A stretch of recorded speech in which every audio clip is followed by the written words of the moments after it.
کبھی سوچا ہے کہ موٹو پتلو جیسی کہانیاں ہم سب کو اتنی اچھی کیوں لگتی ہیں؟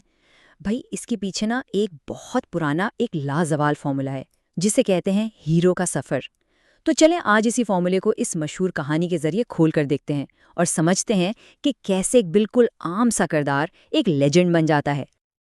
ہر اچھی کہانی ایک اچھے ویلن سے شروع ہوتی ہے، اور یہاں ہمارے سامنے ہے ٹائیگر چنگ، اپنے غرور میں ڈوبا ہوا ایک سیدھا سیدھا چیلنج دیتا ہے۔ یہ صرف ایک ڈائیلاگ نہیں ہے، یہ ایک للکار ہے جو نہ صرف ہیرو کے لیے ہے بلکہ ہمیں بھی فوراً کہانی کے اندر کھینچ لیتی ہے۔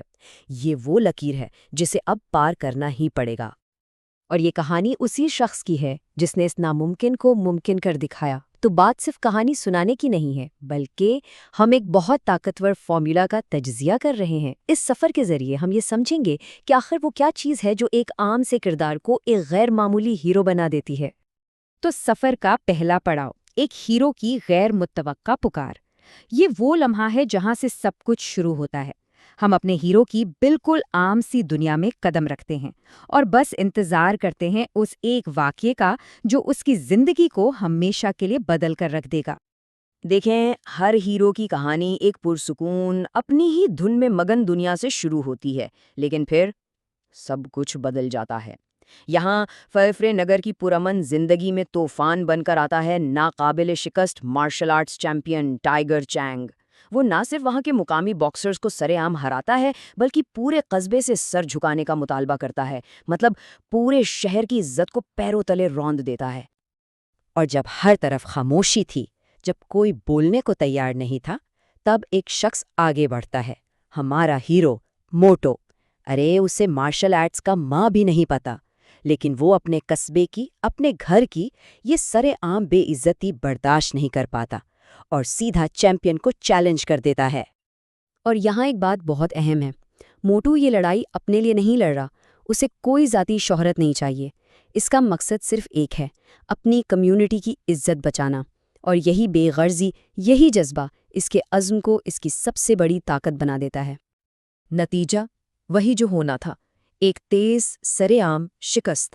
موٹو کو ذلت کا سامنا کرنا پڑتا ہے، لیکن یہی شکست، یہی بے عزتی اس کے اندر ایک ایسی آگ لگا دیتی ہے جو سب کچھ بدلنے والی ہے۔ اور یہ ہے وہ لمحہ جہاں موٹو سرے عام ایک عہد کرتا ہے۔ یہی اس کے سفر کی اصل شروعات ہے، جسے کہانی کی زبان میں ایڈونچر کی پکار کہتے ہیں۔ یہ وہ پوائنٹ ہے جہاں اس نے فیصلہ کر لیا ہے کہ اب پیچھے نہیں ہٹنا، چاہے کچھ بھی ہو جائے۔ تو اب سفر کا اگلا مرحلہ شروع ہوتا ہے، ایک استاد کی تلاش، ایک ایسا گرو جو ہیرو کو اس کے مقصد کے لیے تیار کر سکے۔ ہر ہیرو کو ایک استاد، ایک مینٹور کی ضرورت پڑتی ہے۔ یہاں وہ استاد ہیں ماسٹر ہم نریش، لیکن کہانی میں ٹوسٹ یہ ہے کہ ویلن یعنی ٹائیگر چانگ کی بے پناہ طاقت کا راز بھی یہی استاد ہیں۔ لیکن استاد تک پہنچنا کوئی آسان کام تھوڑی تھا، یہ خود ایک امتحان تھا۔ موٹو اور اس کے دوستوں کو ہمالیہ کے دور دراز گاؤں تک پہنچنے سے لے کر بھوت بن کر عملے کو ڈرانے تک، اور پھر نوکروں کا روپ دھار کر اسکول میں گھسنے تک، نہ جانے کیا کیا پاپڑ بیلنے پڑے۔ یہ ساری آزمائشیں ان کی ذہانت اور پکے ارادے کو ظاہر کرتی ہیں۔ اور اتنی محنت کے بعد کیا ملا؟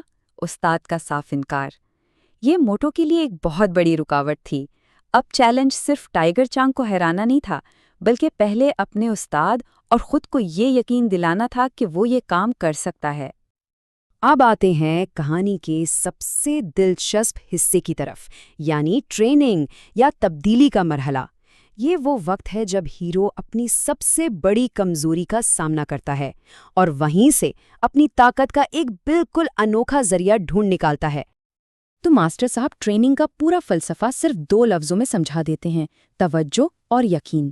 اب سوچیں، موٹو جیسا کردار جو اپنی بھوک اور لاپرواہی کے لیے مشہور ہو، اس کے لیے ان 2 لفظوں کا مطلب سمجھنا اور ان پر عمل کرنا تقریباً ناممکن ہی لگتا ہے۔ تو اصل مسئلہ یہ تھا، ایک ایسے بندے سے جس میں نہ سٹیمنا ہے نہ فوکس، اس سے ہزاروں سیڑھیاں چڑھ کر پانی لانے جیسا ناممکن کام کیسے کروایا جائے؟ کوئی کیسے اسے موٹیویٹ کرے؟ اور حل بہت سادہ لیکن شاندار۔ استاد سمجھ جاتا ہے کہ اس ہیرو کی اصلی موٹیویشن کیا ہے۔